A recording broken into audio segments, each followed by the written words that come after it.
গাইবান্ধার পলাশবাড়ি, যা উত্তরবঙ্গে যাওয়ার একটি গুরুত্বপূর্ণ প্রবেশদ্বার হিসাবে পরিচিত, সেখানে খোলা ময়দানে রামের একটি মূর্তি নির্মাণ করা হচ্ছে।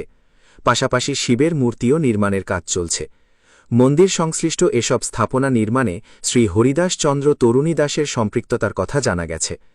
হরিদাস চন্দ্রের বিরুদ্ধে অতীতে বিভিন্ন অভিযোগ উঠেছে। স্থানীয়ভাবে অভিযোগ রয়েছে, সম্প্রতি একটি হিন্দু পরিবারের সাথে হলফনামা ভিত্তিক দোকানের মেয়াদ শেষ হওয়ার আগেই উচ্ছেদের চেষ্টা করা হয়েছিল। এছাড়া 2019 সালেও প্রতারণার অভিযোগে তাকে গ্রেফতার করা হয়েছিল বলে জানা যায়। এদিকে মুসলিম অধ্যুষিত দেশে খোলা ময়দানে উগ্র হিন্দুত্ববাদের দেবতা রামের মূর্তি নির্মাণকে ঘিরে স্থানীয় মুসলিমদের মধ্যে চাপা ক্ষোভ বিরাজ করছে বলে দাবি করা হচ্ছে। তাদের একটি অংশের ধারণা, এটি শুধু ধর্মীয় স্থাপনা নির্মাণ নয়, বরং এর পেছনে অন্য কোনো উদ্দেশ্য থাকতে পারে কিনা সে প্রশ্নও উঠছে।